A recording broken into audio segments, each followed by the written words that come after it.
Monday night main event, Flex Zone Podcast, 510 episodes. Monday Night Football. We got World Series baseball and a home run from Showtime, Shohei Ohtani, right on cue as Magic Johnson is smiling, and the Dodgers have tied up the World Series. We got NBA scandal, NFL Week 8 recap, Week 9 looking ahead. Got the picks, game ball, not so game ball. Commanders are playing live. We got the recap and the media reactions from that. We got the boy from Iowa, the Chief fan. You know him as the Juggernaut Show, joining us here tonight as well. Big show. Let's get to it. Let's not waste any time. Shohei, hit a home run, baby.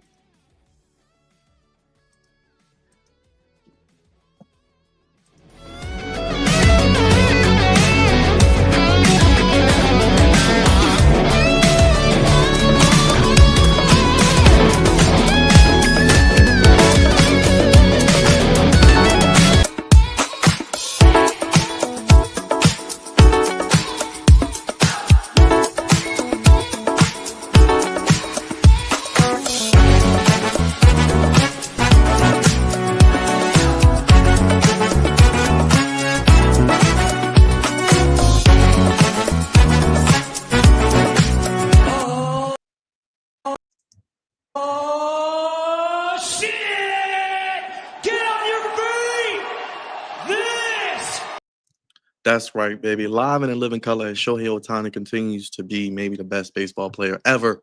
It is the Flex Zone Podcast, episode 510. Getting it in each and every day on the Flex Zone Podcast. Only place, fellas, giving you sports how you want it. When you need it. You need it. Lots to get into. Not going to waste any time. You guys know the drill. Hit the like button, hit the subscribe button, hit the bell. We got a lot going on. A lot of things happening right now in the world of sports. Come on over from X to YouTube. Shout out to all the love on X. I see you. Come on over to YouTube. Vote on the poll. Let us know if the Ravens make the playoffs. Hit the subscribe button. You can super chat us as well. Best way to support what we do here. But hit that thumbs up. It's free. It costs you nothing. As we are the head of the sports podcast table, throw up your ones and acknowledge us. And as we kick things off with the social media producer, Big Raj, as he gets ready to hit the 305, it is the social media guy, the meat man, taking South Beach, Raj. He did get traded to the LA today, but he will be in Miami. No bread, no water, just me. That's one big son of a bitch! Finish him, Daddy. And Gabe Vincent is expected to miss 2 to 4 weeks after undergoing an MRI on a sprained left ankle. Great. So that means we lost another Laker for an extended period of time. We'll be discussing, the gambling situations and some other things tonight. So buckle up. It's going to be a really fun show. I don't know if I should play this man's song, but it's part of what we do here. He's not happy. Haters can't stand us. Left hand up. Commanders. Commanders. We fight for RDC. Who are we? The Commanders. Commanders. Commanders. Those haters. Cravante, Bay. Stupid. Just stupid. Jam. Oh, jam. Well, now that's goofy. Did you bet on the Man. Shohei Ohtani home run today, Cravante? You would have cashed out.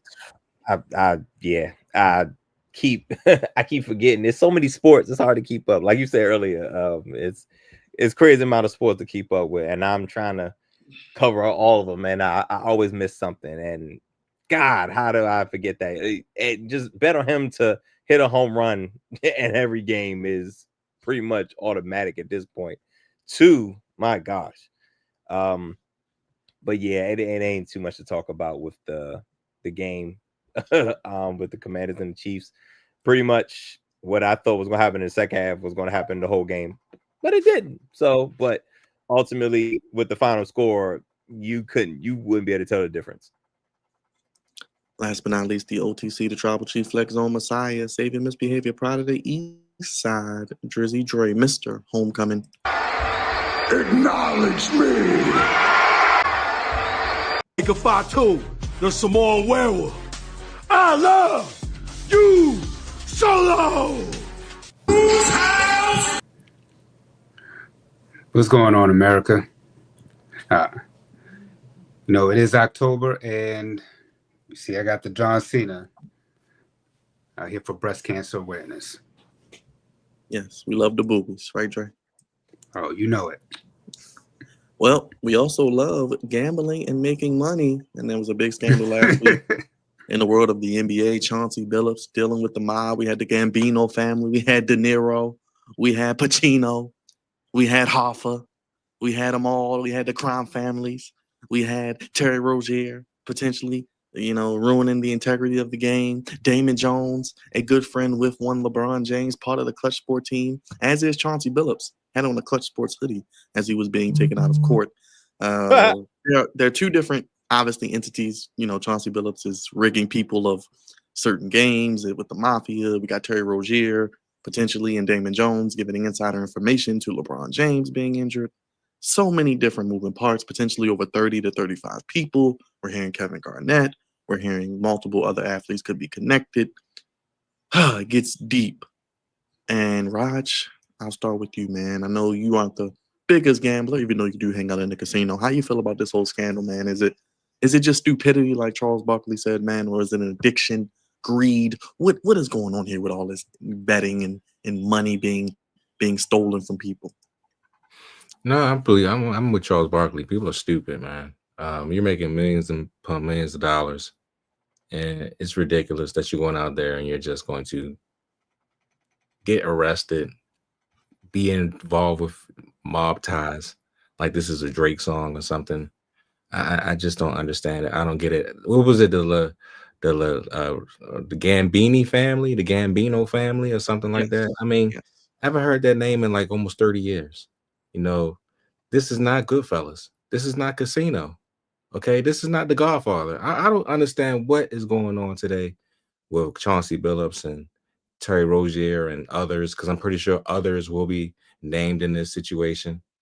But it's just stupid, man. It really is. I mean, y'all making too much money to be doing this dumb stuff. I mean, if you want to gamble legally, okay? Don't do it on your teams. Don't do it without the NBA's consent.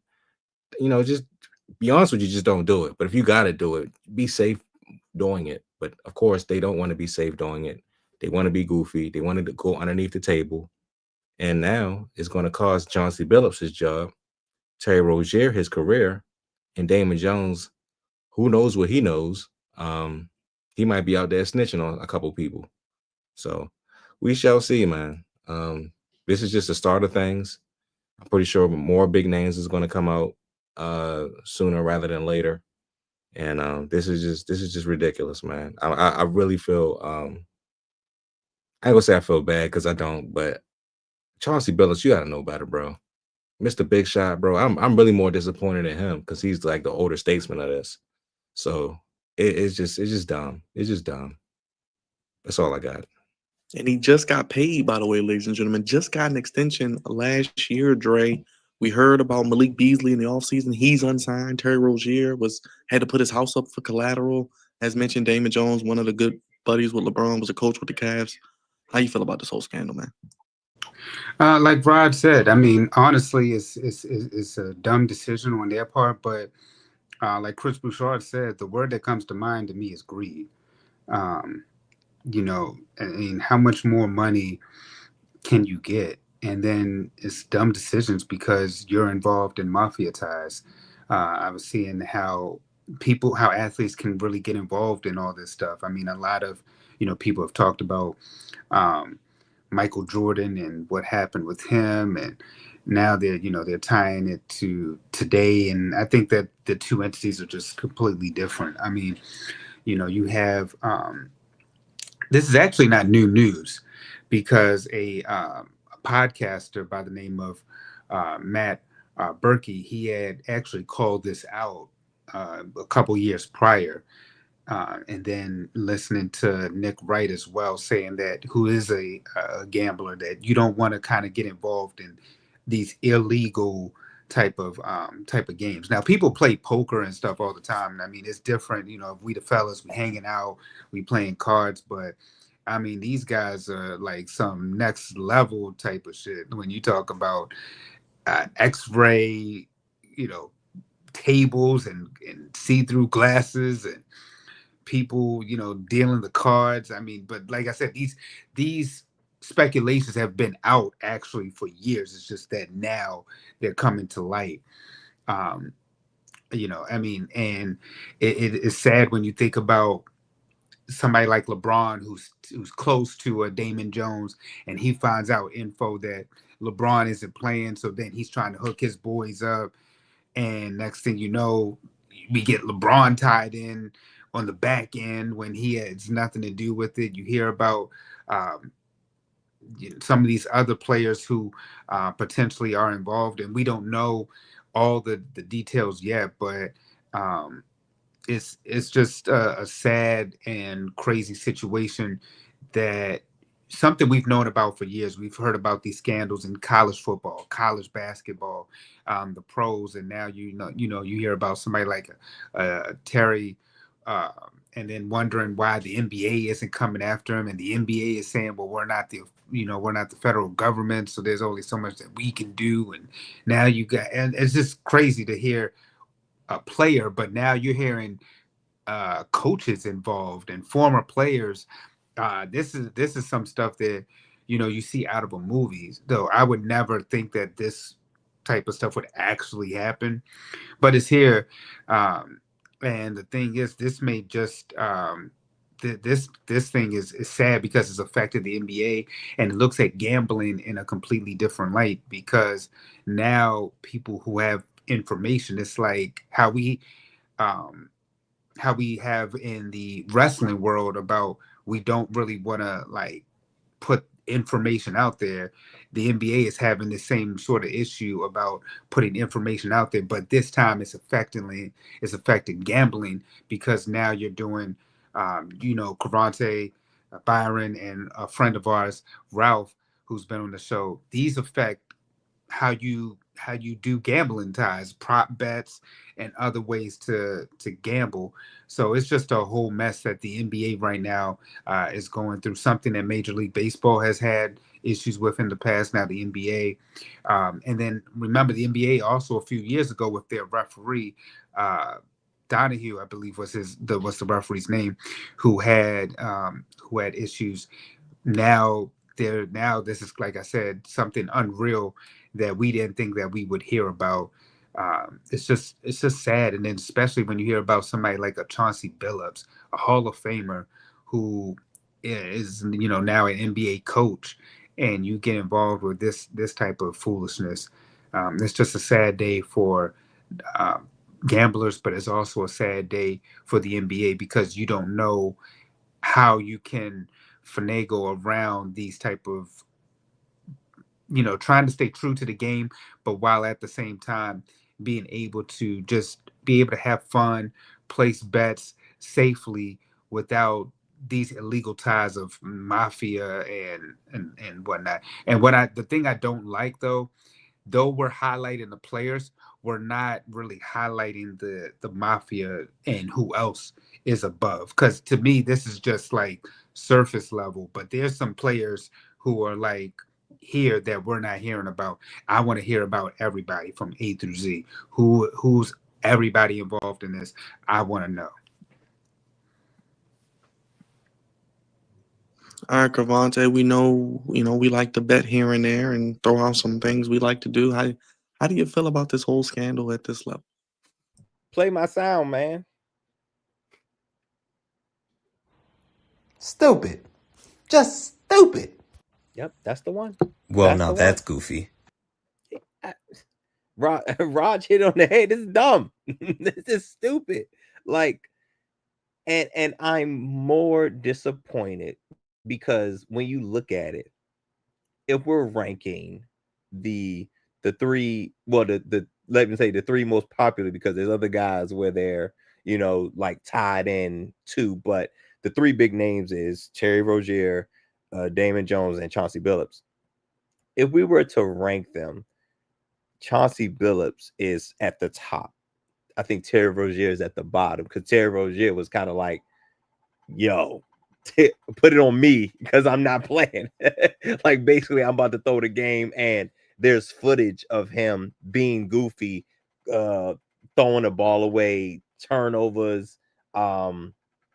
It was just looking really, really egregious, and they're all in their own way, like messing up the integrity of the game, and honestly messing up the integrity of betting. You know what I'm saying? Like, it's hard enough to win bets as it is, and you shaving points, which is what Terry Rozier was doing. Point shaving. So and obviously, these guys aren't the first ones to do what they did, but it's a little bit deeper now because it's really become a thing. And now I know you guys have heard about the NCAA. They basically allowing their people to participate in gambling, because they pretty much had the same stance as the NBA and all that. But we know the NCAA been stealing money from these kids for quite some time. But I think Chauncey Billups is the one that's like the most egregious in my eyes, because that's not him. Like, when I think of Chauncey Billups, I think of him like being of a caliber of like close to a Chris Paul, a little bit, you know what I'm saying? Like, one who carried himself well with class and a champion and was a general. Like, he's a leader, like, you know what I'm saying? So, we have a lot of respect for Chauncey Billups, and for him to just go down this road is very, very weird. And I'm like, man, was he caught up in something? Like, how did you? Because I just can't see, because he's a head coach, got a little bit of money. I know Byron was like, yo, he got paid, recently, but when I looked at the reports, it was like, I'm not sure if it was 50,000 every time he did it, or if the biggest was $50,000 that he's earned. And I'm like, I don't think $50,000 is worth it. I just don't. I don't feel like throwing what you created as a career, Hall of Fame career. Now you have a chance to, stake your claim as a NBA head coach. You're ultimately throwing all that away for $50,000. Now, granted, again, I don't know if that was every time he sat down, or if that was every day, every night, or whatever, but I just don't think it was worth it to go down this path, because now your legacy has been tainted. It's on the table that they're talking about taking him out the Hall of Fame. Like, that's how serious this is. And it's just something I would not have expect from Chauncey Billups. Out of all those three names, that's something I would not have expected from a player of of his caliber. And it's like, damn, you talk about you jacked up your salary, your actual salary, your legal salary that's on the books, and obviously you jacked up illegally, and now you about to walk away with nothing. So it's so, and then getting tied up with the mob is kind of crazy too. That's what I'm like, were you coerced, or did they have something on you? Like, because $50,000 ain't it. Like that's not enough to take away from what you doing. Like, and I'm not saying money should be the reason for it, but $50,000 ain't it, bro. From what you created and what you're making as an NBA coach, yeah, man, I don't know, and it's very, very, very disappointing. Like I said, man, it's greed, and I'm just thinking about like maybe they got involved in gambling debts. Like I said, Laura Coates has a good interview, um, just discussing this matter, and then when you talked about the 50K, I'm just wondering, was it fit? To me, it's got to be 50K each time, because I just doubt with that's the only one that makes money sense, right?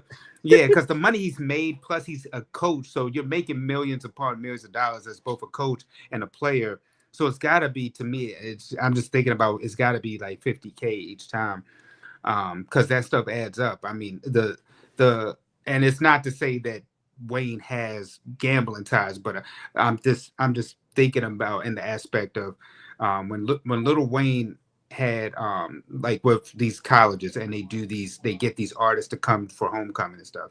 I remember at the time, this looked like my freshman year in college. Little Wayne had came when he was really hot, and they were like, how did Morgan get Little Wayne? And Wayne was saying that at the time, when even though he was hot, he charged a lesser amount but was going to different schools because that money starts adding up. So instead of like charging schools this big lump sum and he can only perform one place, he can perform in multiple places. And so that's my only thinking with when you talk about the 50K. It's got to be, in my mind, it's got to be 50K. Right. Because it would just be egregious that you would just wait when you get in a bag on top of the bag that you already got. So you got to, like I said, you got a bag as a player, you're getting a bag as a coach. And then, like you said earlier, Byron, you got an extension, which means you got more money and more years. So I would just have to think it would just have to be at least 50K each time. But how they were doing is just crazy, to say that you're getting this amount to sit and play poker with this NBA player. And then I just think that, like you said, the mob is one thing, crazy in of itself. But for them to say that they got these X-ray tables and people up there shuffling the cards and knowing how the cards are about to be, and they got these special glasses to see what's in people's hands, that's just some next level stuff that I just can't even fathom in my head. And to hear people say that these are the type of games that people are told to stay away from because they don't want to get caught up in a mess like this is just something, like I said, that to me is just unreal. And then, like you said, when you think about somebody like a Chauncey Billups, who was the leader of that that Pistons team that beat the Lakers, it's Bad just Boys like, 2. really. You said what? Bad Boys 2. So I just think that everybody is just really shocked. And like you said, I mean, Terry Rozier is probably the bottom man. You're a little bit like, damn, because Damon Jones, and how Damon and LeBron are like this. So you're like, damn, LeBron is like, man, I can't even trust my mans, over here. And then you Because feel they like trying to find a way to rope LeBron in all this too. And when you associate yourself with somebody that's in that that's doing something wild, it's like folks gonna start looking at you like, did you know? Yeah. And some of these players that they have accused of, I've heard, and I mean, this is just all, speculation. Some of the names that they've put out there, such as the Paul Pierces, the KGs, we don't know if they're tied to this, but these are just some of the names that have just been speculated to come out. Like you said, LeBron speculated. It's like, who is really involved? And like I said, it's one thing, for us to talk about these NBA players, but it's next level when we're talking about coaches. We're talking about mafia, and we're talking about, who else is involved, because these are just three names, and like I said, they're probably here on the list of that's probably up here, and we need to know A through Z, who's involved in all this. Raj, last word. I'll get the last word, Raj. Anything? No, I don't have any more words. They're just stupid. There you go. Let us know in the chat, in the comment section, how you feel about the betting scandal, and will more be on the horizon? But enough about the NBA. We got 82 plus games, and we're 1 weekend. Been a good first week, I will say, despite the goofiness of the scandal. A lot of players going off. Fortunately, some injuries, as we talked about, but the NBA is back and it's pretty much on 7 days a week, so you can find it wherever you're looking for it. Let's get to some NFL. We had a football game just go final in Kansas City with the Washington Commanders and the Kansas City Chiefs. And of course, not only do we rep the Commanders, we got to get the Chiefs' point of view as well. Who else better to have on the show tonight than our special illustrious guest? He's not really a guest, but he's back again, joining us on the flagship podcast. You can check out his channel at The Juggernaut Show. He's going to tell you all about it. He's got a victory smile on his face as his Chiefs, and I believe his Bulls, did his Bulls win? His Bulls did win. They are 3-0. They're the number one team in the East right now. Speaking of NBA, it is the one and only Juggernaut. What's up, man? What up, guys? I didn't know this table could break. Hey, my Bulls are 3-0, 3-0. What? I mean, hey, it's only the beginning of the season. It's only the beginning of the season. A lot of stuff can happen. Hey, but hey, the Chiefs got the win. Chiefs got the win. What's your channel, brother? And we'll get into the game. What's your channel, real quick? So my channel is the Juggernaut Show. I do a lot of wrestling content on there. I've been doing my For the Kingdom podcast, which that is a podcast all about the Kansas City Chiefs. I do game previews every week. I do post-game shows every single week. I do breaking news. I do everything about the Kansas City Chiefs on there. So if you're football fan, Chiefs fan, definitely go over there. Come over to the Juggernaut Show. Go subscribe to me, and you can check out my wrestling. Check out all my sports on there. All right, Judge, I'll start with you. 5-3, 28-7 victory. How you feeling after the win tonight? I'm feeling good. I mean, this was a game that we needed to win here. I mean, every game is a must-need win. But yeah, I mean, this Washington Commanders team, I mean, they're kind of beat up right now. That secondary is hurting. No Jaden Daniels.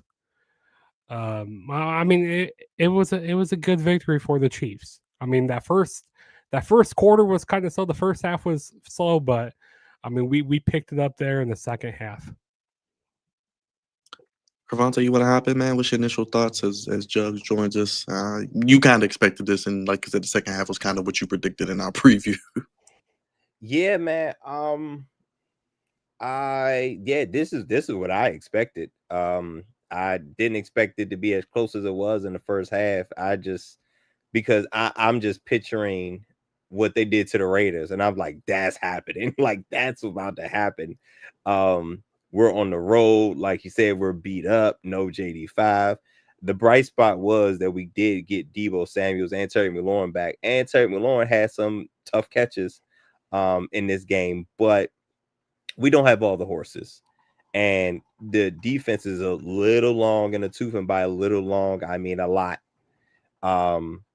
So, this is what I expected. Like, when you lose games like the Bears and the Cowboys, that's leading into the Chiefs game. You come in with no momentum, and the Chiefs have all the momentum. Like, getting Rashid Rice back, getting Xavier Worthy back, like they're fully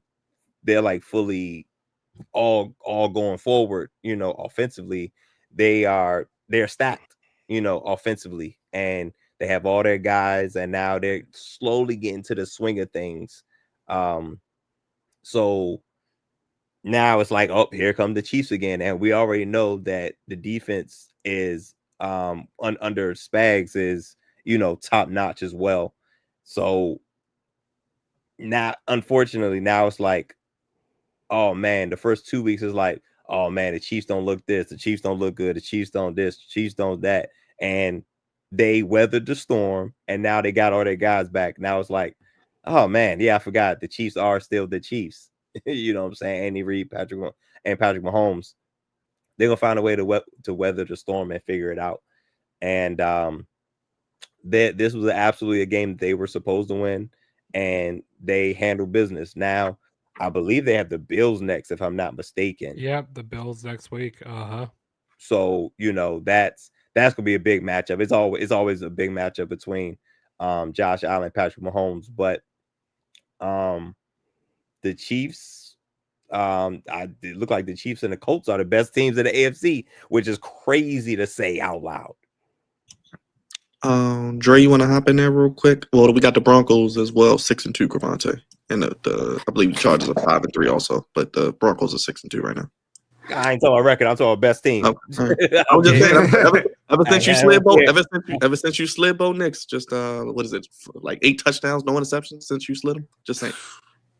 Man, they caught fire since the last game, man. Since that fourth quarter,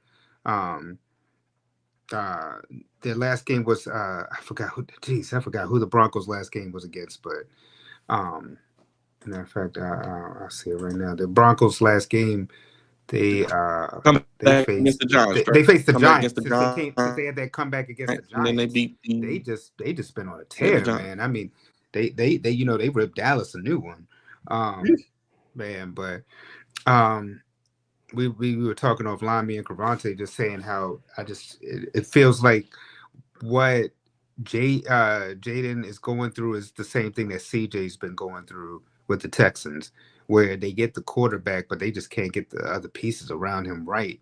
And it's going to take more time. And they may have just exploded early, just maybe had some, rookie luck, but they have a lot to still overcome. So we shall see. But as far as the Chiefs, Juggernaut, I mean, y'all weathered the storm. Y'all didn't have the pieces in place, but now Hollywood's back. Rasheed Rice is back. It's making Travis Kelce look like the old Travis Kelce again. I mean, all the pieces that, we were questioning whether or not the Chiefs could weather the storm or whether the dynasty was done. But these guys are back. They were able to overcome it. And now, they still, they're looking like the Chiefs of old. So it's curious to see what happens next. I know they play Buffalo next.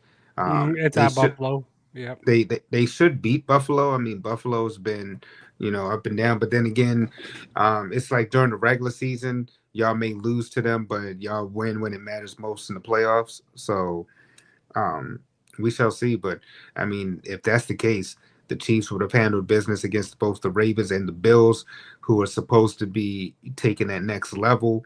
You have the Bengals without Joe Burrow, so it's like, who in the world is going to challenge this team out of the AFC? It was supposed to be within their own division. A lot of people were picking the Chargers or the Broncos, but it still remains to be seen.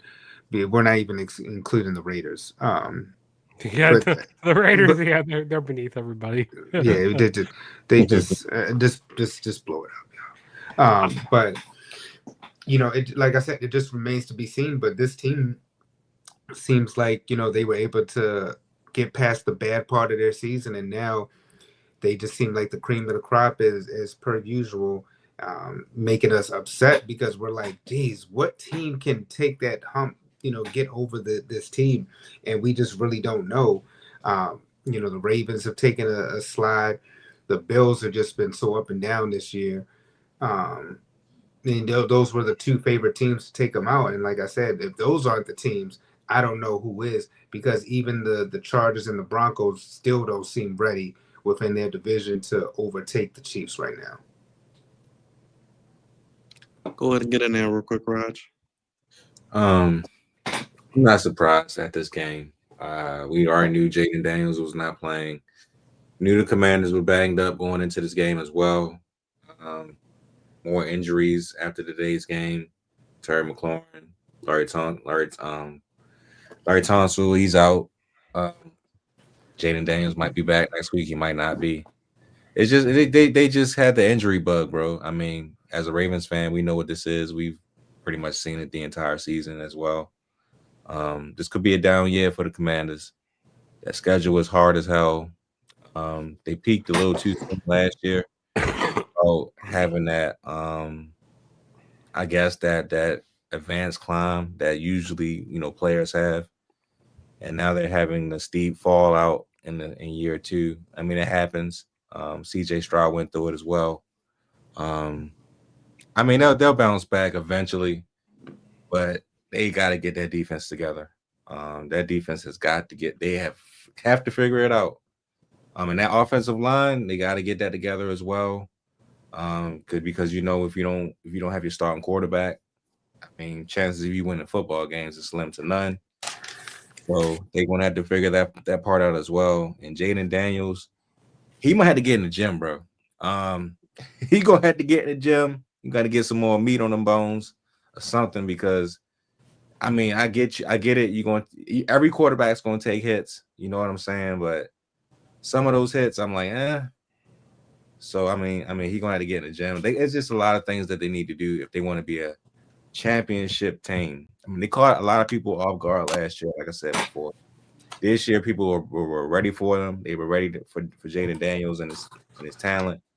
So now they're gonna have to switch it up, bring some more talent in, and just figure out, what works, what doesn't work. But this is just a learning curve, like I said before. This might be a down year for the Commanders due to the schedule and the injuries, but eventually they'll bounce back. I believe in it. I believe in the Commanders. They'll be a good team eventually, but they just gotta go through this rough patch right now.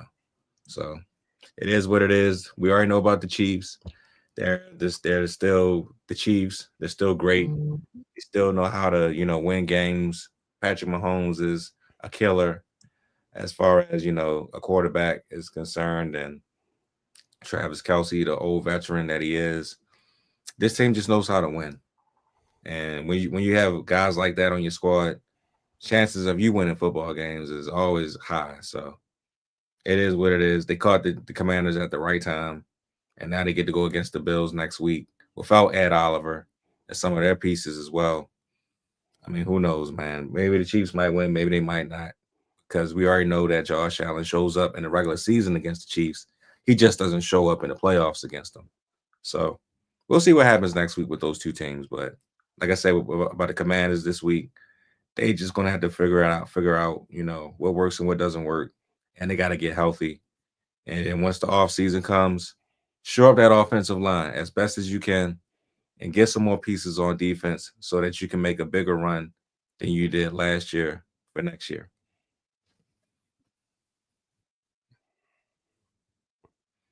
Go ahead, Jugs. Travis Kelce, 100th career receiving touchdown, including the playoffs. He ain't done yet. The offense with Rashee Rice, Pacheco. Do you think you make a move at the deadline, maybe? I mean, do you think you need anything? I know you want Alvin Kamara, but, it doesn't look like he's getting traded. I mean, it looks like you guys are locked and loaded. I don't think, unless maybe we go get something on the defensive side, I think we're pretty good offensively. And a lot of Chiefs fans been comparing our old receivers, back in 2020, how we had the Legion of Zoom, and now, with the receiving core that we do have right now with Rashee Rice, Xavier Worthy, I'm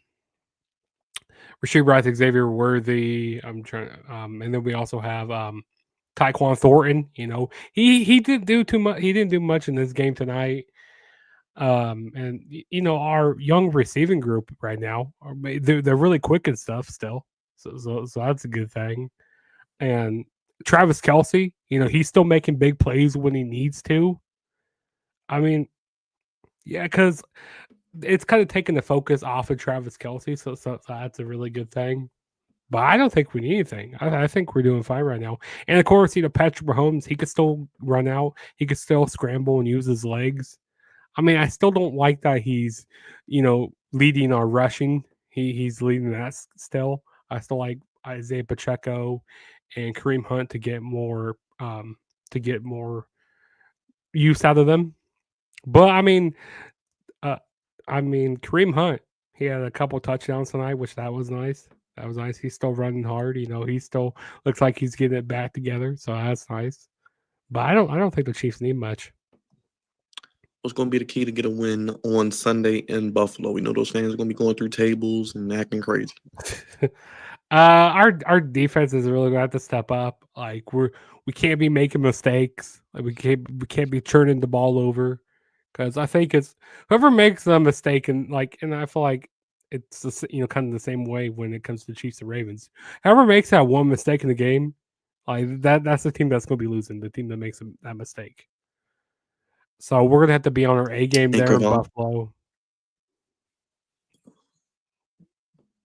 I was gonna say Cravante, and you guys have Sunday night against Mike McDonald and the Seattle Seahawks. Sunday Night Football. So a late Sunday night for you with your boy. Yeah, so it's really unfortunate that the season is playing out like this, because we talked about at the beginning of the year, we have so many primetime games, and JD5 is a huge reason why we have so many primetime games, and he is not playing in half of them. So it's a little and NFL going to have to eat a little bit of a little crow with that one. But Monday night, Sunday night, I just hate getting embarrassed in front of everybody, man. It's different. It's just different, man. And I talked about this during the pregame. I don't like us on Monday nights or Thursday nights. Thursday nights might be the worst.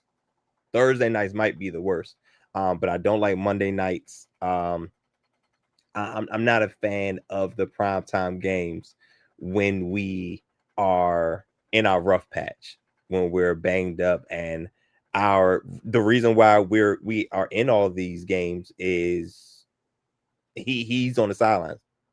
You know what I'm saying? So we're not putting the best product on the field, and usually when we don't, which we haven't for the better part of my watching experience when watching football, it's rough to watch. And also it makes the pre-games and the post-game just a little bit more difficult to get through. So needless to say, I'm not looking forward to it. Like I said before, this is entering the rough patch of our schedule. We have the Seahawks, and then we have the Lions after that. And I don't think we have a bye after that. Like the bye is not close enough. But we go to Spain, Cravante. We gotta go to Spain. We go to Spain. We gotta play the Dolphins, I think. 9:30. Yes. Well, I guess the Finnies gonna get the winnies. I guess most. I ain't gonna hold you, Byron. I don't know how much I'm gonna catch of that game. Well, I don't know when. So I guess we'll do the post game before the 1 o'clock games. Possibly. Yes. But yeah, man, we get an international game, and I'm not even sure if JD5 is gonna be healthy, and I'm not even sure if it's in his best interest to play in that game, because the offensive line, like our left tackle, just went down with a hamstring. So I don't know, and I know JD5, he want to play. He don't care. He's a competitor and a baller. So I know he wants to play, but I'm not sure if it's in the best interest for the team. But man, I had high hopes this year, but it's not looking great. It's definitely not looking great down the stretch. Dare I say, Byron, I can't wait till we start doing our draft profiles, because man, I tell you right now, pass rusher is the number one need for this Commanders team, this Commanders defense. And then we go down a list with the rest of the stuff, but God, you ain't doing enough without no pass rush. Real quick, Jugs, Pat Mahomes, 17 of 19, 210 yards, 3 touchdowns, no interceptions in the second half. Is he back on his what does he do, Jugs? Hold on, show the people what he be doing, Jugs. What he be doing? No, you gotta do the little hand signal. What is he just? Oh yeah, he does this. He does this. Yeah, we talked about that earlier. Yeah. I thought you were talking. Oh, no, you can do No, we said when Pat does this, That's when you know it's like over. we He's about to talking run more it up. code. He's doing more code. He's telling the referees, he's like, "Hey, cheating hand. but you know what I really think? I think that's him like, yo, give me the play, like whatever's happening. Hurry up. He goes like, yeah, give me the play, hurry up, because we just gotta play, and I want it. I'm trying to get it fast. I'm trying to get it quick. Yeah, you know what? We haven't seen. I think what makes him really special is it's like a combination of like Peyton Manning and Tom Brady at the same time, because you know how like Tom Brady was able to like just read the defenses and Peyton Manning could just get plays off real quick and it kept the offense on the field. I think that's one of the reasons that we celebrate Pat so much, because he's just the best right now at reading it.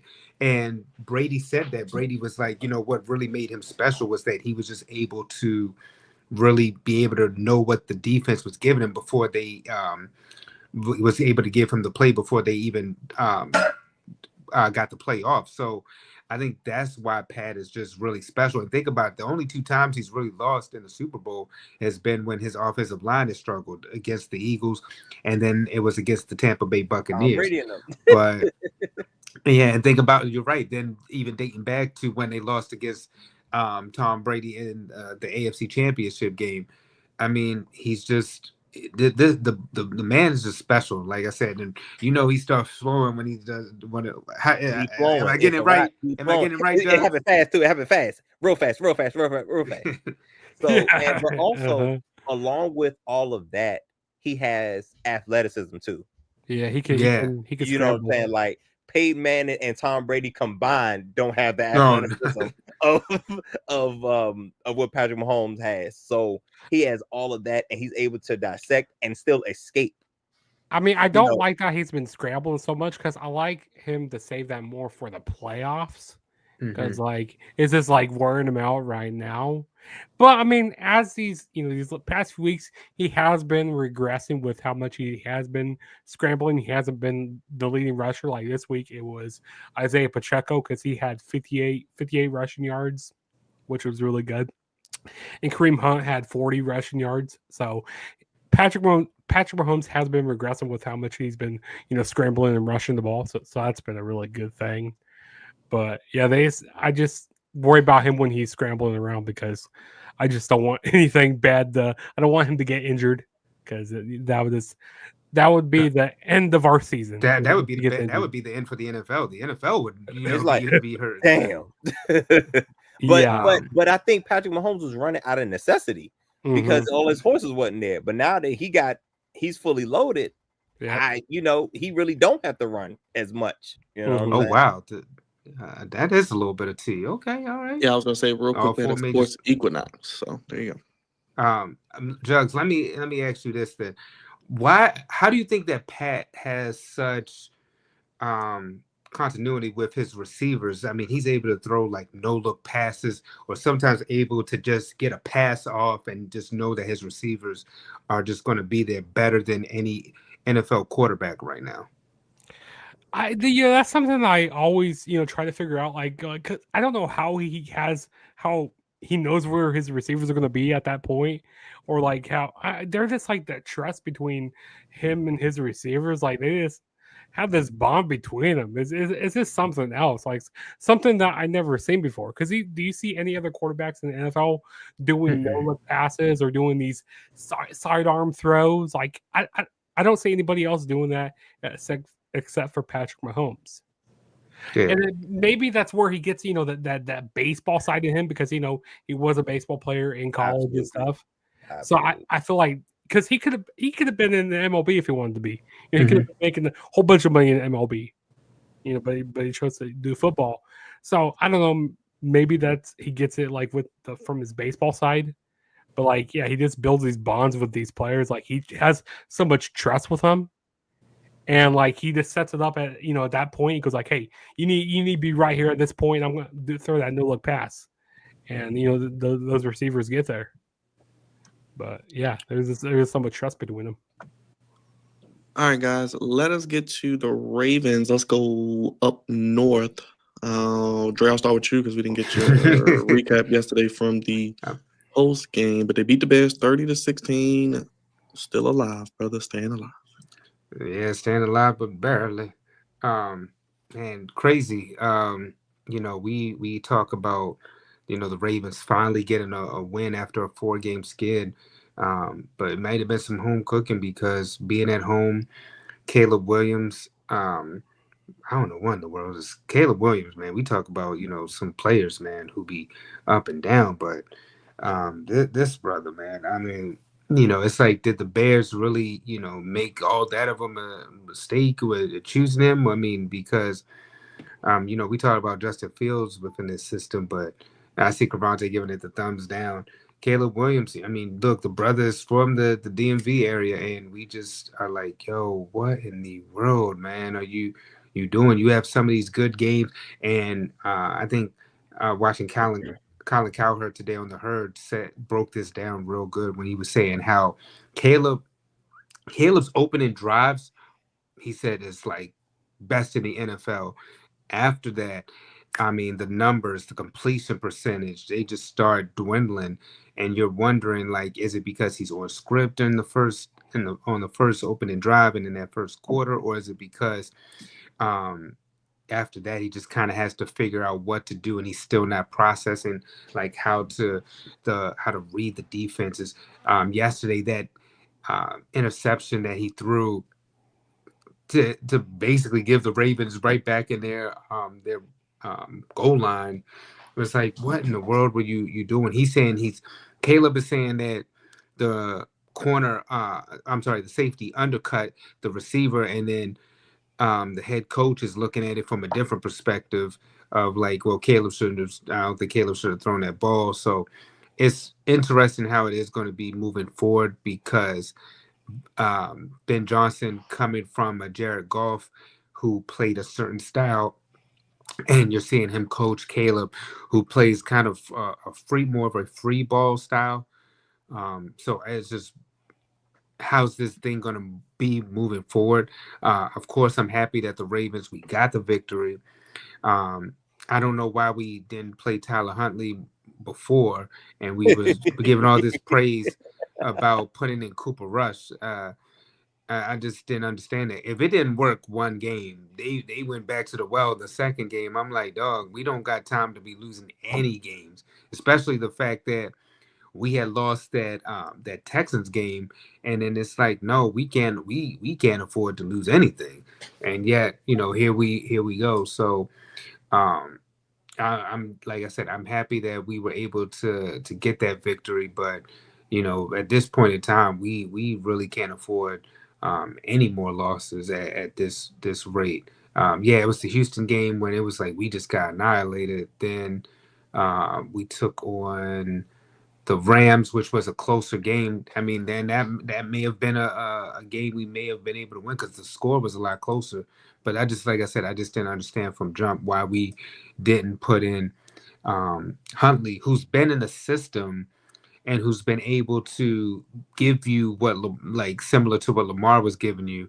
I don't understand why we delayed putting him in sooner. If Lamar isn't able to play Thursday, keep this momentum going because we'll need him, and then hopefully he'll be back for the Vikings game if he's not back for the game on Thursday against the Dolphins. Go ahead, Raj. I don't know what to really.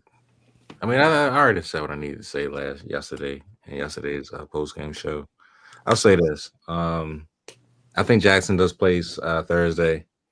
I think he's good to go. I think that the reason why they held him out was because they didn't want him playing 2 games in 5 days. I get it. I wish they would have just said that to begin with.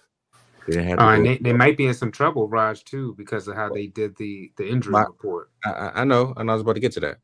I was going to say that I know they shouldn't have did that. They should have just been honest, because they could lose a couple draft picks or get fined or both, which is really Suspended ridiculous. too. Well, I don't know if they'll do all that, but they not.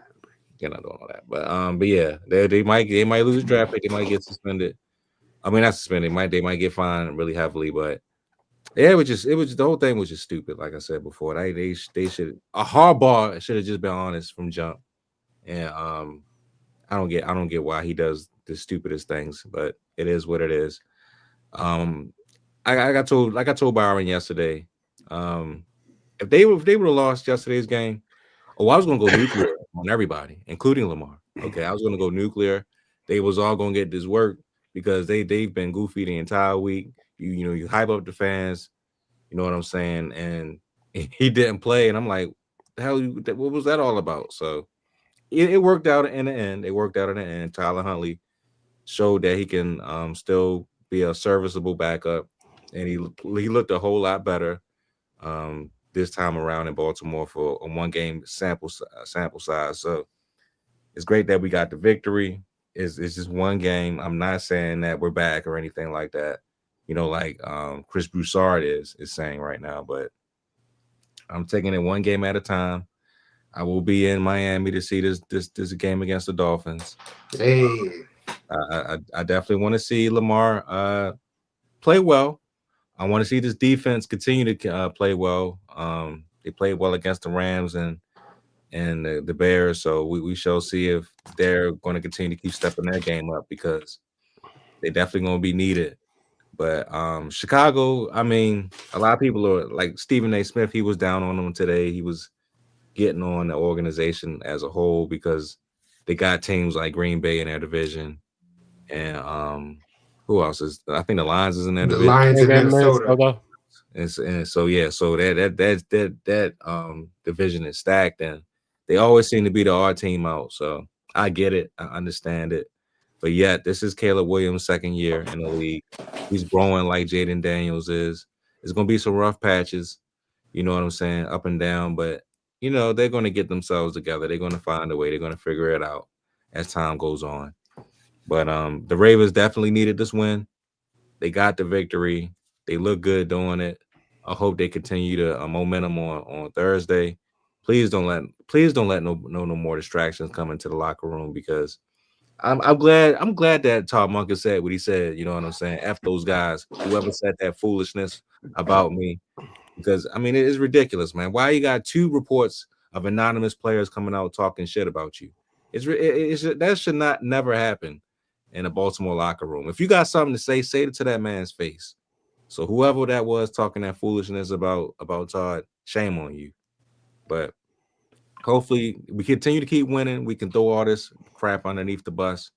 We can move on past this. But yeah, man, a lot of goofiness was coming out this last couple of days before the game. And the Ravens, they came out, they played well. The crowd was there. They was happy. And we got the dub, man. And yes, look, you ain't going to Miami to see that game. You going to Mark, I will be in the stadium. Trust and believe. I will be there.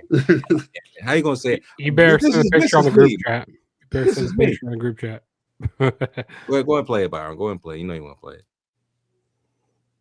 We can't hear it though. You got to put the volume up, brother. Gotta put the volume up. I got the sound. I don't know why y'all can hear it, but whatever. Hey, man, check out the short. Check out the short channel. You know what you said that they got motivation. I think, man, the what I dropped y'all in the chat, the #1 motivational speaker in the world, Dr. Eric Thomas, came there, gave them one of them Ray Lewis speeches, and it seemed to fire them up, man.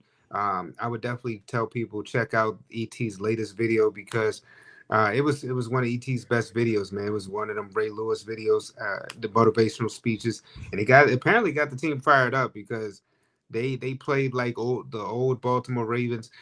Granted, it might have been against the Bears, but hey, it got the team on fire.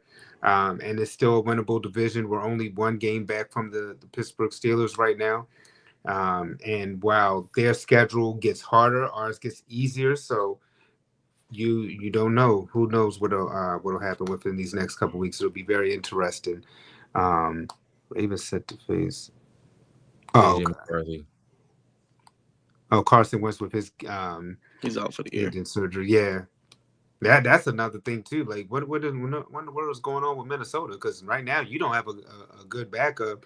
You don't know the health of your quarterback. Well, I never bought JJ or Carson Wentz personally, but that's just me. They up there talking about they may need to trade for Kirk Cousins, but Kirk Cousins seemed like he about to start. Ew, that would be nasty. That would be nasty. They can have Cooper Rush. They can have Cooper Rush. We don't need him. Ew. But they said that because Michael Penix got an injury, so it's just what in the world do you? We're not going nowhere now. Yeah. Go ahead, Cravante, real quick, and then then I go to Jugs. Oh boy. Oh boy. Don't worry, he's going to throw him out. I saw the future. So yeah, you're right. You're right. It's not a foregone conclusion, but I don't think this Caleb Williams and Ben Johnson thing is going to work out long term. So somebody's going to have to go. And it's probably going to have to be Caleb since Ben Johnson came in with all the cachet. And Caleb, I'll be honest with y'all, since I found out he was painting his nails, I was like, shoot. Wait a minute.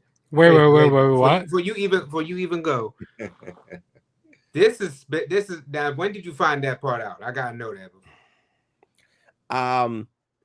I found out like when he was crying at USC in his last game. Okay. I saw everything, brother. Because I was getting ready to say, if you found that out when he was a professional, bro. Oh no! Because it's crazy. I saw his hand when he was crying. I'm like, hey yo, what's that? And I'm like, wait, does he paint both? Does he paint both of his hands? Yes. Okay, it would be different if he only painted one of his hands. No, he shouldn't be painting none of them, man. Because listen, like apparently, like people who do like play guitar or something, and like it helps something with their fingernails and something like that. That's why some people paint their fingernails. No, look. So he a guitar player. Look, that's what you got to pick for. That's why you got to look. That's why you got to pick. That's the hands as much. Yeah. Jug, how old are you? 27? You 27? Yeah. We over 30. We don't paint our fingernails, bro. That's weird right there. Yeah, when you that's paint the little Nas X agenda. Yes. Jugs, and he's not the only one that apparently does that. There's some other up and coming quarterbacks who do this foolishness too. But the minute like Cravante said, you hear about that. You like I said, the type of quarterback that Ben Johnson is used to coaching, and now to coach this is not going to work. It just don't seem like, I agree. It just seemed like long term, you don't know how this is going to work. My only issue is, before I give it back to Cravante, is that so Ben Johnson, you came in, it's similar to like Sean Payton and Russell, where you came into this acting as if you knew, hey, I want to coach this team because of this player. And now you get there and it's like you do a complete 180. So I'm just wondering, where do you think that came from? Because somewhere in this, is it like do you think he came in with a pre-existing agenda, or do you think something happened along the way that he's like, yo, this isn't going to work, and I'm gonna need my guy. My gosh! Oh my heavens! Jesus! Let me get off camera. Man. All right. Yeah. What the hell? So listen. All right, bro. Because I was going to say something. I promise I was going to say something. So Dre. All right. So I think this is something we don't take into account. Head coaches have some of the biggest egos in the league. And I think if he felt like he was him, and which the end of the league said he was, because he was the #1 candidate for 2 years in a row. And he went back to Detroit, that one more year, and still got #1, the #1 hottest coaching candidate.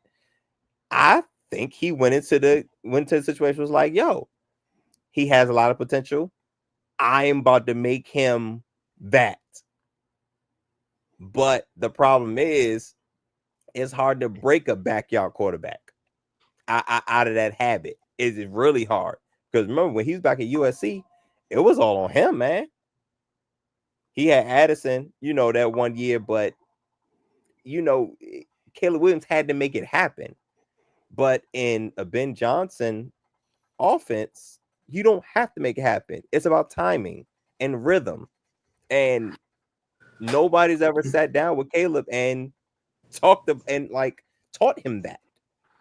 But well, my thing is, let okay, me follow up too though, because I gotta ask you, because it's different in a situation where like a Chucky with a Derek Carr or a Sean Payton with a Russell, because you're coming from coaching to analyzing back to coaching. In this case, Ben Johnson, not only was he the offensive coordinator, you've seen Caleb two times for the past couple years. So you had tape, you knew everything. I'm hearing what you're saying, but I think that this is just a different situation, because it's not as if you just seen him from afar. You've studied this man. You know about him because he's within your division. And now it's just like I said, it's just an odd pairing, because in this case you definitely knew what you were getting into, and yet it's not working. I think because again, watching him on tape and getting to know him as a person is two different things. I legit think that he went into the situation like, yeah, I am such a great offensive mind and a great offensive coach. I think I can change him. I just think that's what he is, because I think he had that big of an ego. And when you get into it, you come into it one way, and then once you get into it, what even though this is an extreme case, extreme scenario, but what Mike Tyson say? You we all have a plan Until you get hit in the mouth. Until you get hit in the mouth. We all until you get hit. And Ben Johnson got hit with a quarterback that be painting his fingernails, and he think he do what he want. And he does not have the mindset. He does not have the mindset of a Jared Goff or any of these top tier pocket passers, because it's not him. And that takes a while. If you're going to undo that, that's going to take a very long time. And what is the NFL stand for? Not for long. Somebody has to go. The thing is too, like, you know what you're saying, he's missing. It's one thing to, like, you know, when you're talking about like that kind of freestyle backyard, because Lamar was kind of like that. You saw his down. He's a very free spirit. but the thing is too, but now Lamar, you see he's gotten better, the accuracy, the tough throws that Lamar makes. I think one of the things that hurts Caleb is the fact that they kind of call them layup throws, where the easy throws that he should be able to make. It's one thing about like reading defenses. I mean, it's the second year, so you know that stuff is going to take time.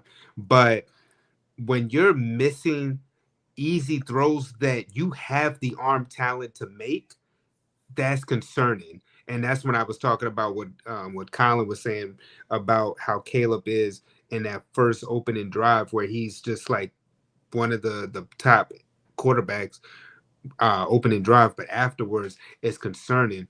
And that is concerning moving forward within a game, because the little throws where it's a easy route on 3rd and 6 and you're missing it, when that could turn into points that you need later in the football game. So I'm not, like you said, I'm not sure, especially because what they can do, and we've seen the Bears do this before too with Justin Fields, where you're on your rookie contract, and if you're not up to par with what they think in the vision, then they can get out of that because they haven't signed you to give you that big money. And if they don't, it could be lights out. You could be looking at another Justin Fields 2.0. Not to say he's is Justin Fields, but it's to say that we've seen the Bears move away from a quarterback before, and there are some quarterbacks coming up within the college rankings who Ben Johnson may feel like, okay, if we can just hold out a little bit longer on this, then I can get my guy, my vision in here, especially being that this is what, like year 2 for Caleb, and they don't have to pick up the 5th-year option. He has one more year. If this does not go well in 26, it's a wrap. You think next year? It's a wrap next year. And honestly, depending on how the end of this year goes, but I'll say for sure, 2026, he got about the first six games. If it don't go well, you know what I'm saying, we cutting ties. You know what I'm saying? But my bad, Byron. This was supposed to be quick. Ravens must win. Ravens must win. Had to have it, needed to have it. This is a game where it's like, all right, this is where the season can probably kind of turn around. The Steelers are slipping up, and the division is in sight because the Steelers did not break away. You know what I'm saying? So stay the course. This is a rough patch. Hopefully Lamar comes back. Hopefully he's healthy because you're gonna need him for the push. And this makes more for that Steelers Ravens game when y'all play. Oh man, you know that's gonna be for who's gonna be first place in that division at that time. So that game is going to be very, very important. As a matter of fact, we may be able to have some leverage over the Steelers at that time, because when you look at the Steelers next couple games, man, they are in some serious trouble, man. Yeah, they got the Colts. They play them next. Yeah, you got the Colts, you got the Bengals again, who you've lost to in the division. You got the Bills, you got the Chargers, you got the Bears, and then they got the Ravens. Yikes! Yeah, that's why I said you might catch them at a good time. So you know the AFC North is can be reclaimed. Even though you fell down, but it's crazy that the Steelers the Ravens with a losing record are favored to win the division. Yeah, that's wild. Because the Steelers have the 32nd pass defense. That's why. Hey, listen, fuck Aaron Rodgers. I hate that whole. I hate Aaron Rodgers. I can't stand him at all. I can't stand the Steelers. Hate that team so much. And I'm not even a Ravens fan, and I hate them. No, but hey, that was a must-need win for you guys. You had to get everything back on track. And is Lamar going to be back in Week 9? We're hoping. We're hoping, if not Thursday, definitely for the Vikings game. No, he'll be back. He'll be back Thursday. He'll be back. He's from that area. He'll be back. That's my speculation. I was saying that he's from the area, so I can't see why he wouldn't play in prime. Yeah, but the Ravens, they're going to get back on track. They're gonna win this division, and they're gonna, because like you said, with the Steelers 32nd with their for pass defense. I think pass defense. I think 32nd pass defense, and the Steelers historically being bad defense is not a thing. Like this is unfamiliar territory. I mean, honestly, for the Ravens too, because the Ravens historically have been a damn good defensive team, and so are the Steelers. And neither one of them, like bottom 5, is crazy right now. Yeah, that's wild. That's crazy right now. It is. It's it is one of it's one of those things where it's like, yeah, it looks like the tides are changing in the NFL, where certain teams where we're used to seeing their things are flipping. And then people were writing off my Chiefs, and the Broncos might be in first place right now, but listen, like we got the Bills next week. Hopefully we go into Orchard Park and beat the Bills. And then we have our bye week, which is going to be great. I like where we have our bye week at, kind of like in the middle of the season here. So that's really good. And then we go to Denver to play the Broncos. That is going to be a key pivotal game. That's a must-need game for us to win. Which I could see us throwing off the Broncos, because we're definitely going to need to sweep them. I mean that's just me being a big fan, but. Yeah, I still think that my Chiefs are going to end up winning the division. You know what? I actually hope you guys do, because I don't like Sean Payton from what he did to Russell, man. Yeah. I've never been a fan of Sean Payton, and continue to do. and continue to do. Yeah, until my man clapped back. He was like, enough of this shit. Man, I love that from Russ. I love that. I did too. I absolutely love that. Like, stop talking trash, yo. Oh, last thing about it, I think Caleb in that division. I'm sorry, in that draft class, Caleb might be fourth, yo. Oh damn. No, he's right because you got Bo Nix who's in that class. Because Drake May is playing out of his mind right now. True. Yeah. And my guy JD5, and then Bo Nix. I got to give Bo Nix his respect now because I wasn't a Bo Nix guy. Dre, you were, but all three of them are ahead of Caleb. The only one I think that's in question might be JJ. Michael Penix. I think was yeah, that's the only one I'm like. Yeah, we're not. Yeah, it's like I could put Caleb fourth, but JJ McCarthy is behind him, and Penix, I'll say Penix is behind him for now, but Caleb was fourth, man, and he was taken first. And the only reason we even saying that Penix might be behind him is because of the up and downness. So it might be Penix and Caleb right here, and then JJ just because we haven't seen JJ. Joe's, you got a game ball, not so game ball? I would have to say the not so game ball. I'm giving that to the Dallas Cowboys. That whole team over there.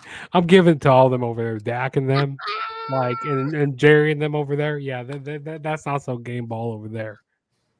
And it's also wait, who did they play again? The Dallas Cowboys. They played the Broncos. Oh yeah, the Broncos. Yeah. I wish the Cowboys would have. I wish they would have beat. I mean, it's a divisional opponent. I wish they would have beat them for me. But man, they got smoked by the Broncos. Like my God, that was not so game ball. Now my game ball of the week. Hold on, let's see. Let me look at some more of these scores. You want to think about it? Yeah, I'll come back to me on. Come back to me on that. Go ahead, Raj. All right. Well, my game ball goes to. Actually, you know what? It's all in one team. My game ball goes to the New York Jets quarterback. Damn it! He overcame some things. That Jets team has been awful the entire year until yesterday against the Bengals. I'm so proud of him. Getting that victory because I know it's not just him, bro. I know it's not him. That whole organization from top to bottom has been garbage for the last 15 years since they last made the playoffs. And I know it's just not him. So I'm happy for him that he got the victory. Hopefully, they can string him along a little bit more. Not against the Ravens, but a little bit more victories, going forward. But he gets my game ball. Like I said, the same team. My national game ball goes to the fucking owner, Woody Johnson, for coming out there and trashing him. Bro, you have been a complete embarrassment as an owner, just as bad as Daniel Snyder has been.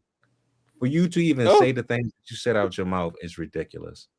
So I don't understand that. I don't get it. But you need to shut the F up forever until you get your shit right with your team, because they're an embarrassment to the National Football League. So, I mean, I hope you never run your mouth again to Justin Fields. I understand that y'all was 0-7 or whatever, but you sir have no right at all to say anything bad about anybody because you have been a complete joke as an owner. So that's my not so game ball. That's clown Woody Johnson. And my game ball goes to Justin Fields. Josh, you got one real quick before I go to Dre? The game ball. I'm gonna have to say the game ball will have to be Travis Kelce. I'm gonna give to him play right there. Go give to big Travis Kelce, getting his what'd you say he got earlier tonight with that touchdown he got? 100th career touchdown, regular season and postseason. Ties Priest Holmes with 83 for the Chiefs Priest league. Holmes, legendary Priest Holmes, former Raven Priest Holmes. Yep, championship. Yeah, I'm gonna give it to Travis Kelce. Go ahead, Dre. Man, like my good brothers start low and high.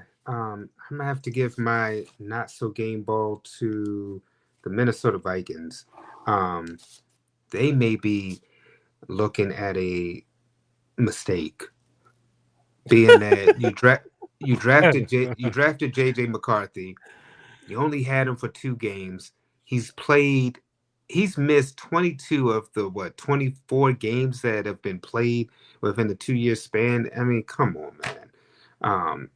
Sam Darnold, we talked about him, but you see, I mean, Sam Darnold's actually doing good with the Seahawks. He led Seattle last year. I mean, he led the Vikings last year to a 14-3 record. Minnesota, you may have made a mistake, and then you have your backup in Carson Wentz, who you find out you just wondering how the hell is he still keeping a job? So Minnesota is sad because there's a team who's good. You have a good defense, weapons on offense, and you just can't get the quarterback position right. If you can get the quarterback position right, this is one of the top teams in the NFL. And then they're talking about, well, why did Minnesota lose so bad? I mean, of course, Minnesota's going to lose bad when their offense, the Chargers' offense, was out there for damn near 40 minutes. How the hell do you don't expect this team to break? It's not going to bend. It's going to break. You being out there that long, having your defense out there that long, of course, the Chargers are going to win, smacking the dog smack up out of you. But my game ball has to go to. And I can't believe this being from Baltimore, but the Indianapolis Colts, 6-0, 6-0 versus AFC opponents, 7-1, the best record in the NFL right now, and then a lot of rankings that they have are they're first when it comes to things, punting, point differential, third down percentage, sacks, yards per play, and points per game. I mean. I can't wait till my Chiefs play him and knock him off that mountaintop. I really can't. You know it's coming, but for right now during the regular season, they're the surprise team. And, they really. And I'll have to say that Daniel Jones, if it was to end today, Daniel Jones would probably be the comeback player of the year, because who would think that Daniel Jones? Who do you think, would you ever think that Daniel Jones and Saquon Barkley would be? Well, Saquon, we expected him to be balling, leaving the New York Giants. But for Daniel Jones to have left the Giants and to be able to do what he's doing with the Colts, it's just it's unbelievable right here. So this, to me, is a surprise team. And every time I keep thinking, like, all right, it's a fluke. They're not really doing their thing. They actually are. They're actually really balling out. So I'm curious to, like Jug said, I'm curious about what they do in the playoffs. But for right now in the regular season, got to give them their flowers. The Indianapolis Colts gets the game Chiefs ball. The Chiefs play them in a few weeks in the regular season. So yeah, that's gonna be a big game for my Chiefs there. And you know what's crazy? Let me add one more thing. If the season was to end today, the Colts would be the number 1 team in the NFL, right? I mean, I'm sorry, they would have the number 1 seed in the AFC. Yeah. Well, good morning. All right. So, I know I start low and high. So this actually goes to a player that made a very, very smart financial decision, but a very goofy, like, situational decision. And this is one of those things where he's so elite, but his team is so trash. And he had a performance, and I just was mind blown because he had such a great performance and it did not matter. Myles Garrett, guys. Myles Garrett. Mm-hmm. My gosh, he is filthy rich. 5 sacks in one game. 5. Just set the record for the Browns franchise for most sacks in a game. 5. And lost by 3 touchdowns. Only the Browns. Miles Garrett, this is your Miles Garrett. No, I can't blame this on the Browns. The Browns are going to be the Browns. Miles Garrett, this is your fault, babe. And I hate that for you, but you made the decision, as they say, you made your bed. So he's gonna lie in it. Now you Now you gotta lie in to it. lay in it. Yeah, you gotta lay in it. 5 sacks, just like that. Now he has 10 sacks on the year. Him and Brian Burns lead the league in sacks at 10, and it's through 8 weeks. Such an elite level talent on such a terrible organization. My heavens, it's absolutely absurd. And I was like, man, you were too elite to be this goofy. But you know, I guess being elite and being goofy, I guess 2 things could be going on at the same time. 2 things could be true. Man, him and Max Crosby, man. It's like y'all deserve better. No, they but don't. Y'all stay. No, they I don't. say, when you stay, do you? That's questionable. But game ball, man. I can't believe I'm going to say this.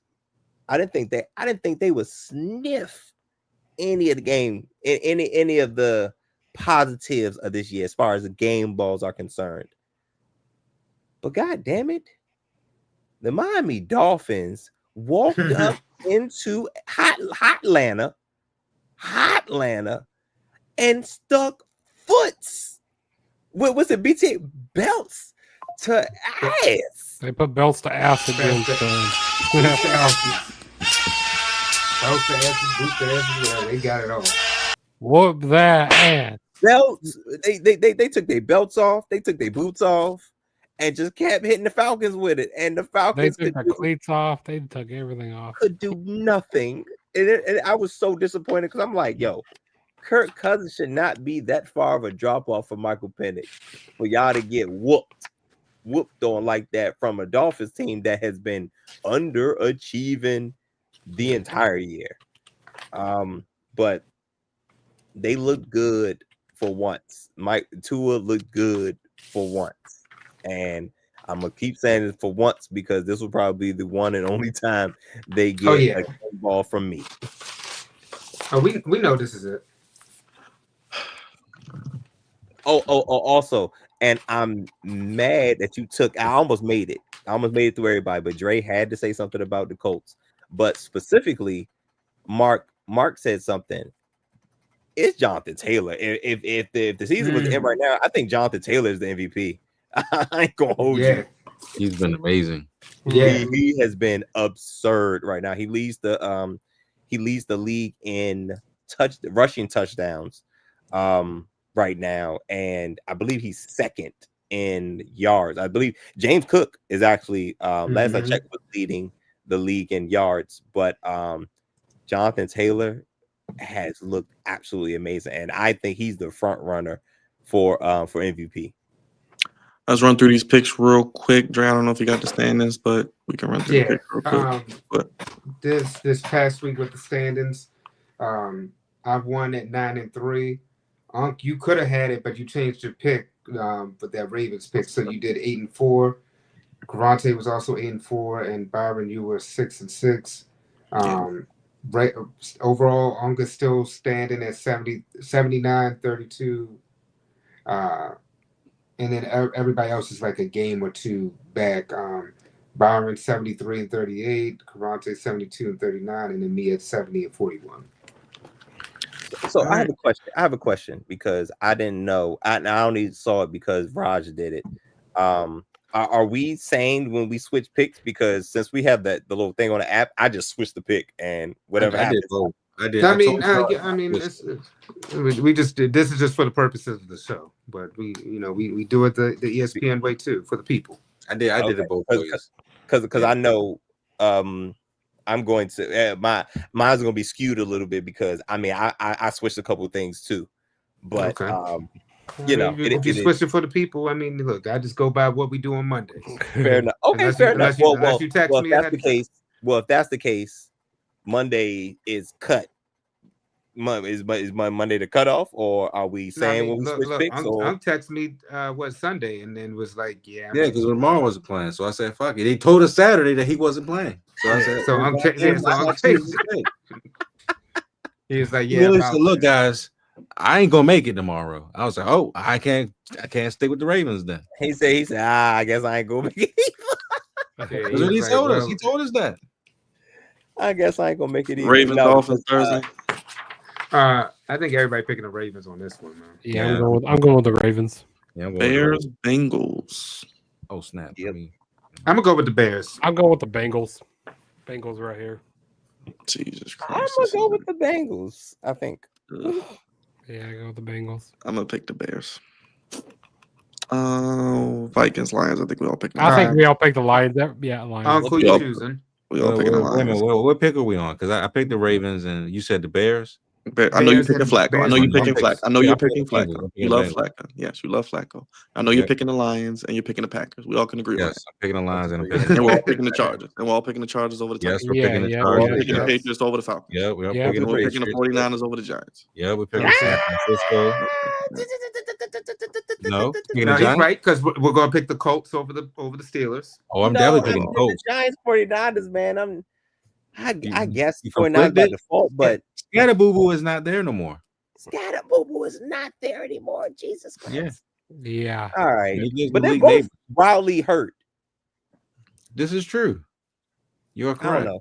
This is where Scatterbo now, is, but right? This is that Scatterbo. may be a pick. This is Scatterbo. This is Scatterbo, damn it. This is Scatterbo.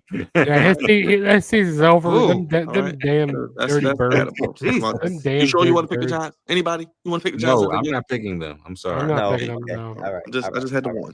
Keep it on standby for you. Keep it. All right. Like I said, everybody's picking the Colts. Yeah. You know what? Colts. I am not a believer in the Colts. I'm going to pick the Steelers. Of course, you're not a believer, but I'm a believer in Mark's team. I'm not. Mark, I believe in your team. Shun the believer. It's a must win for the Steelers. They got to win this game. They got to. They don't got to lose. They don't win nothing.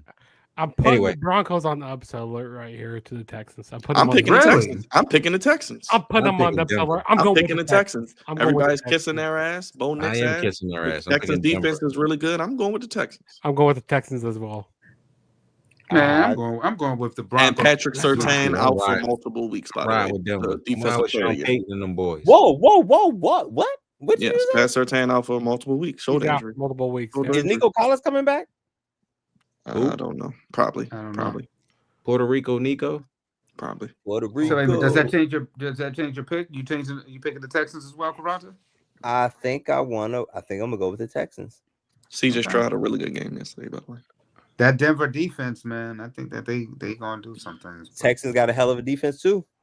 They do. First team to 20. So we would know, right? They put 44. Never mind. Jacksonville versus Las I mean, Vegas. we're going Jaguars. I go Jacksonville, AEW, and guess. Jacksonville Yeah. Jaguars. We're going Rams. Of course. Rams. The Yep. Rams, Is that the 13? Rams, the Rams. Is that All right, 13 and a all right, half? Jesus Christ. All right, Jugs.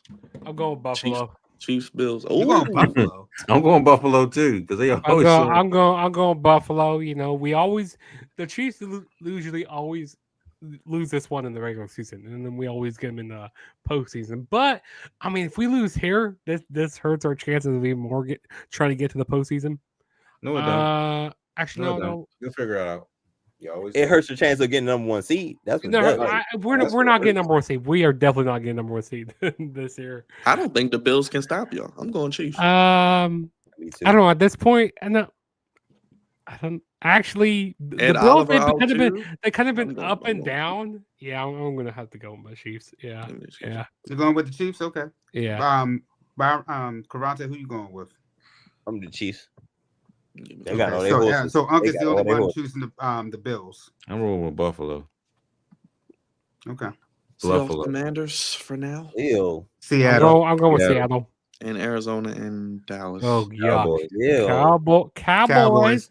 That looks like How about throw them up. Cowboys? I This promise will the be a next. I game. promise the next I'm Monday gonna night pick the game. better. Cowboys, but this will be a game that they will lose. Actually, I would mind. So wait a minute, you rolling with the Cowboys? I wouldn't mind putting you the rolling with Cowboys the on upset Cardinals? alert. No, I threw the Cardinals away a couple weeks ago. Yeah, But I'll throw 'em away. This will be a game. This will be a game that the Cowboys will lose, though. Oh, definitely. We know. yeah. Browns, Jets, Eagles, Buccaneers have buys, and next Monday, I believe that's the 10th or whatever. We have the Packers hosting the Eagles. So That's gonna be a Oh, good you know what? That's Fun the game. fact. That's the Fun game. fact. I will actually be at that game. Huh?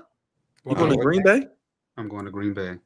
So you're not going for the Ravens? You're just going for the Eagles? No. So I'm going to the Ravens-Vikings game, and then the next day I'll be at the Packers-Eagles game. Wait. So you're gonna be in Just- Minnesota? You're gonna go to Minnesota? You weren't going to say anything? You just tell. I mean, does your phone work? Can you get shorts? Sure. Okay. Can you get short? Can you get You know his short? phone. You know his phone is an iPhone. That's 10. what I said. I don't know. I'm sorry, 11. Hey, now look. My bad. Look. We holding on, baby. We holding on. Jugs, I got to get you out of here, brother. I got to work tomorrow. How can the people keep up with you, man? And what you picking up on your channel? Yes, you guys can keep up with my channel, The Juggernaut Show. Later on this week, I'll be doing a preview for the Chiefs and the Bills. That's gonna be a big one. And also I'll be doing a post-game show on that Sunday. Also got wrestling content all this week. You know, we got Saturday night's main event. Got to watch along for that. Got SmackDown this week. It's never ending with sports. That's all it is. You know, a whole bunch of sports around me. You got basketball. You got some hockey going on. You got football. It's a good time to be a sports fan. But it's just so much. But yeah, keep up with my channel, The Juggernaut Show, and go follow me on all my social media platforms on Twitter and Instagram at The True JSB. Tell Papa Jugs we love him, even though we got to whoop his team's ass on Thursday, brother. Hey, maybe it might be a different story. Maybe coming off a short week, maybe it might be different. Actually, no, it's not. No, it's not.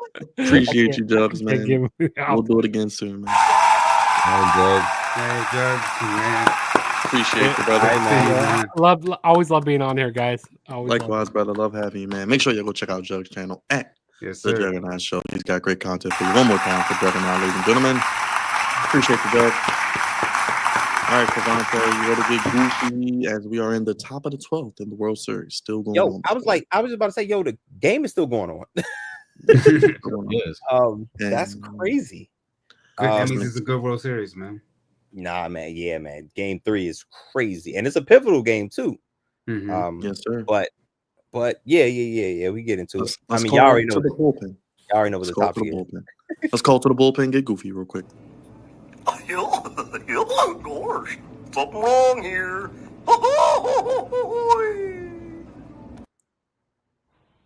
Stupid.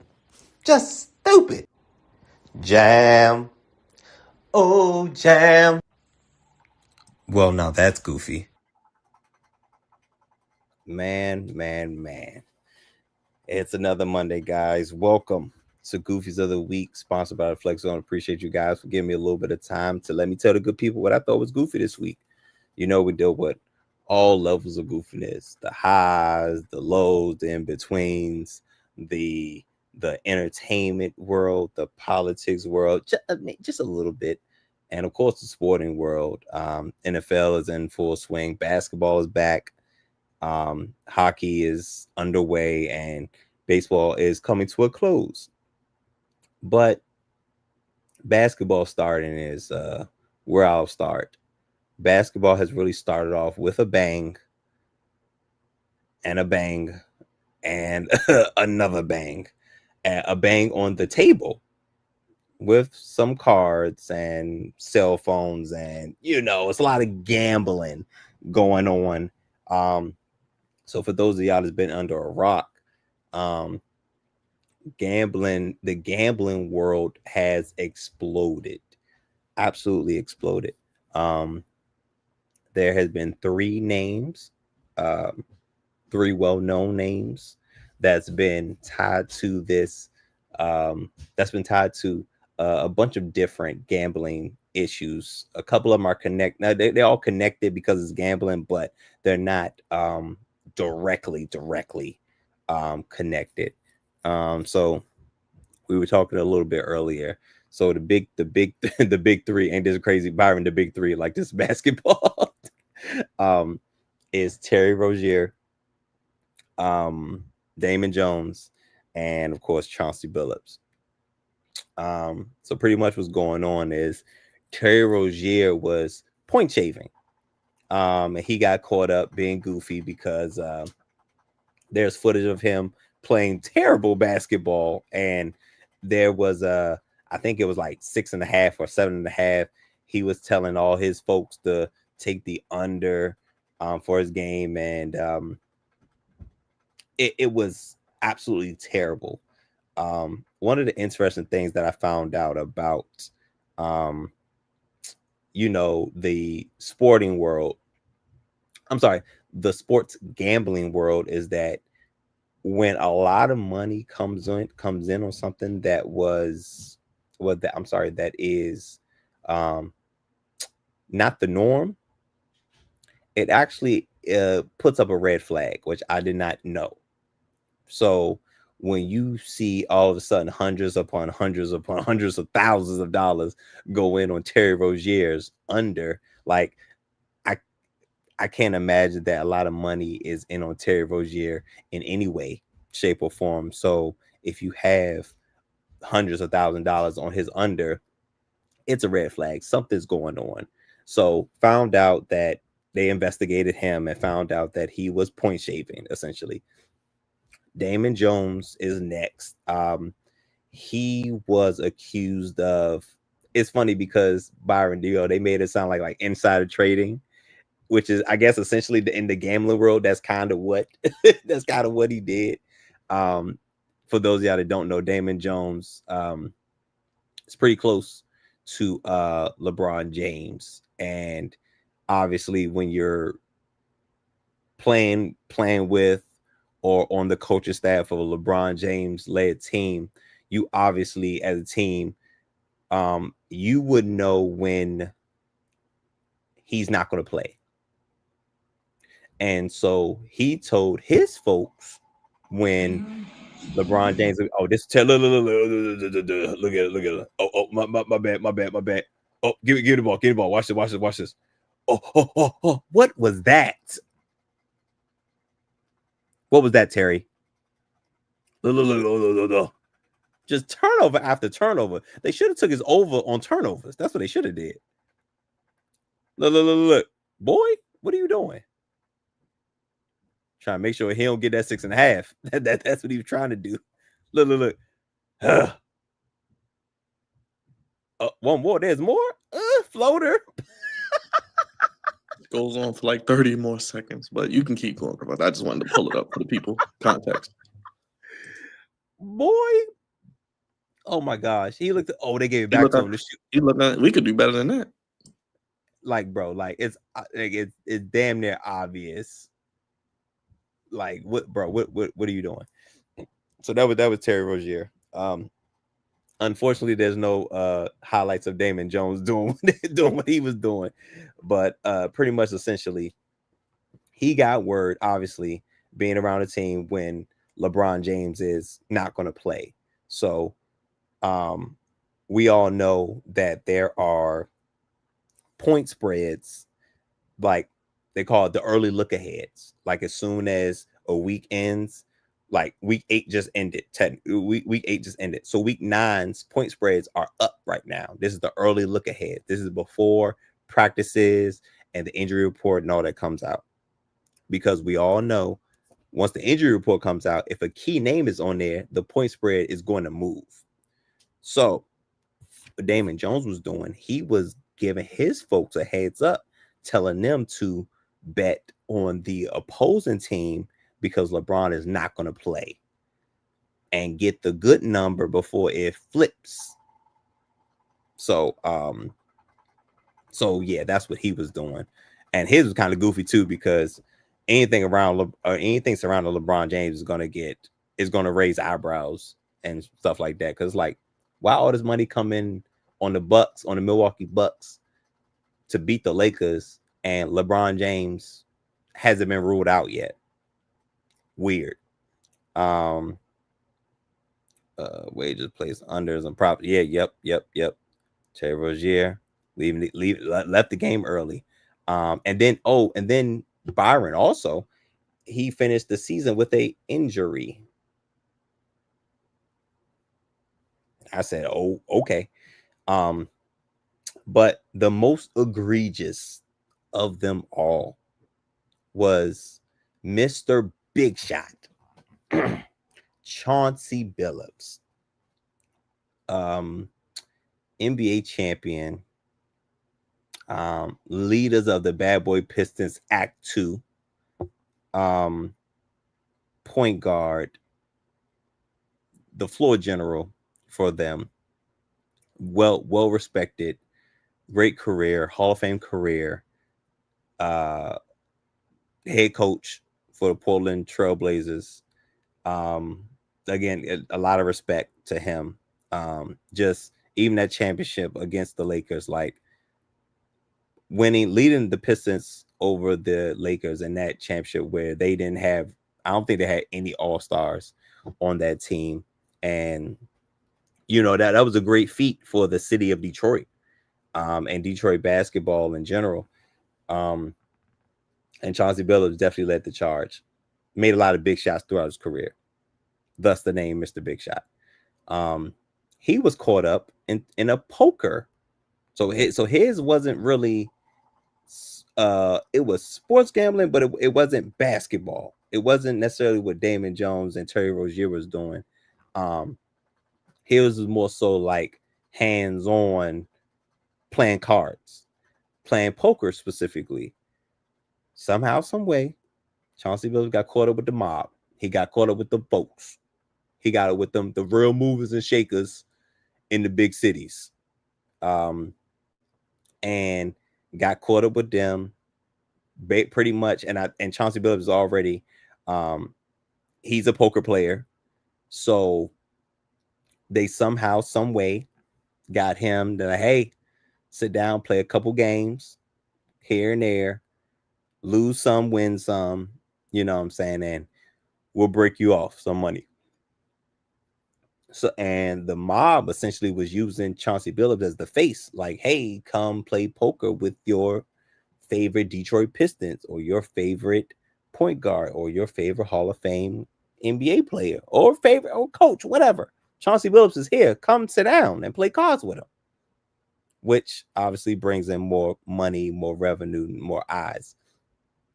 But the setup they had was crazy. Like they had different like eyewear that can like see through the cards. Some of the cards had marking on it.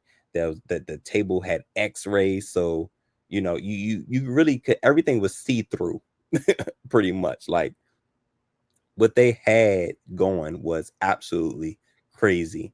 And Chauncey Billups was the face, essentially, you know what I'm saying, of it, at least the most recognizable face, at least. And he was pretty much getting, I would say, they say he got $50,000 for one game. I think he probably got $50,000 consistently, however many games he participated in. And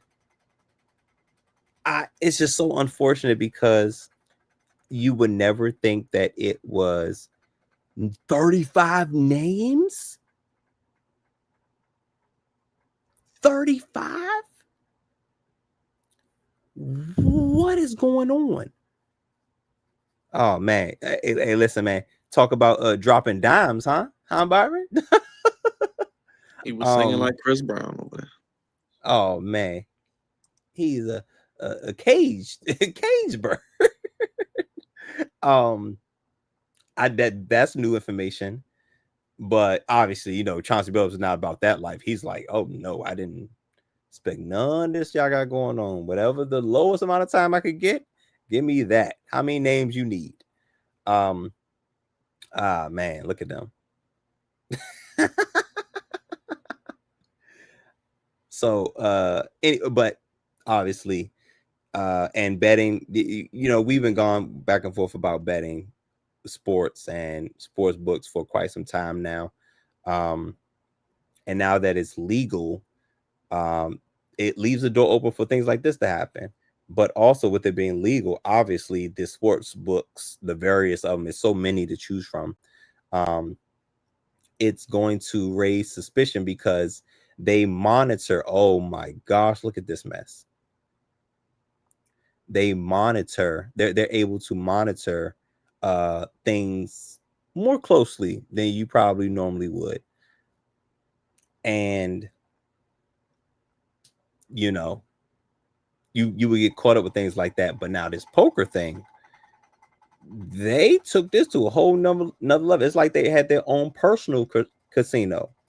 But obviously, you know, they're not paying taxes on a lot of that. They're not a real casino because otherwise the whole setup would be different. But they had a mean setup going on. But when you got setups like that, the FBI gets involved. They build a case. Apparently, they've been building a case since before the pandemic or right around early in the pandemic.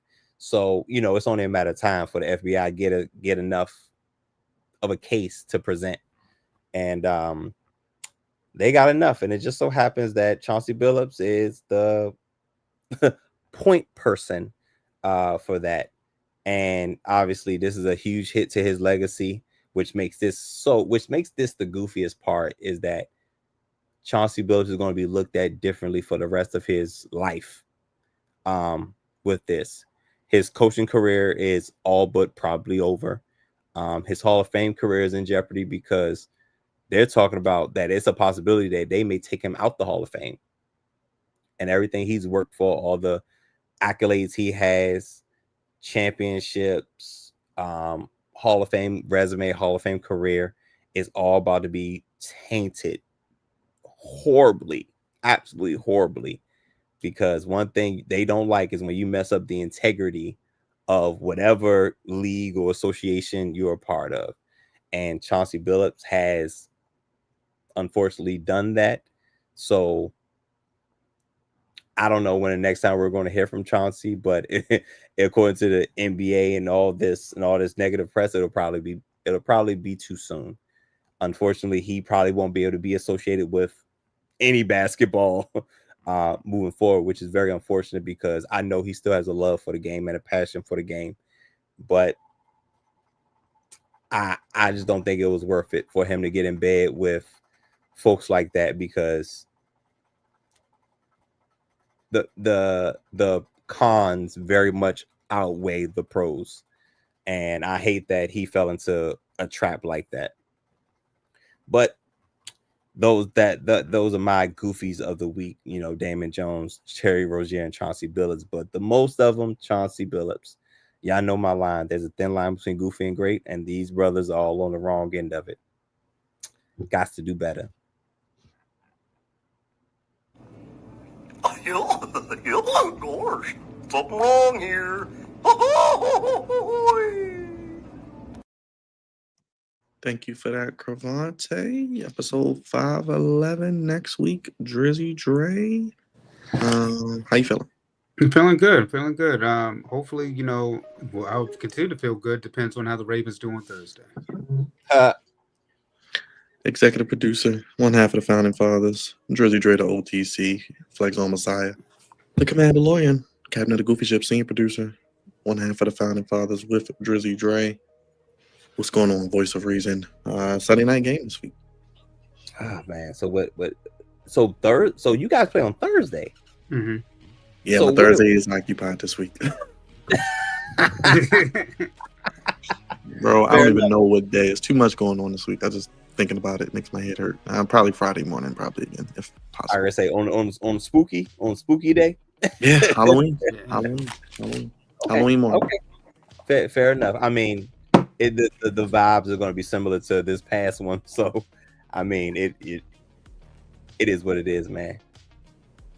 But shout out to the Ravens getting together. Well, we'll see. Hopefully. Raj, as you get ready to head to Miami, safe travels. Oh, My yeah, brother. I know safe we'll be travels, talking, man. but how you feeling, my guy? Tired. So let's end this damn show. Hit the like and subscribe button. You heard the man. Hit the like, subscribe button. He'll be in Miami. You'll be able to see his shenanigans, the fun in Miami with Big Raj and the Flex Zone family. Drizzy Dre back with us as always. He'll be hitting the road for some Ravens games as well. And Cravante Bad giving you the Commanders coverage as well. And the gambling knowledge, you know, as well. I do what I can, man. I do what I can. Hey, thank you everybody in the chat. Shout out again to Jugs. Go check out his channel, The Juggernaut Show. You'll probably see him on the stream with us this week. Loaded week of content. We'll be here tomorrow. We'll be here Wednesday. We'll be here Thursday, Friday, Saturday, and Sunday. So check us out. We'll be here. Only place fellas give you sports how you want it.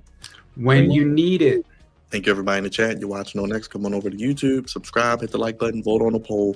We gone, y'all. Throw your ones up, acknowledge us. We're putting the kids to bed. It is October 28th. So next show will be next week. Will be in November as we head towards the end of 2025. For Dre, Cravante, Raj, and Jugs, thank him again. Thank you, everybody in the chat. We're putting the kids to bed. Raj got a flight to catch. We're going to bed. Good night, everybody. Peace. Thank you for watching.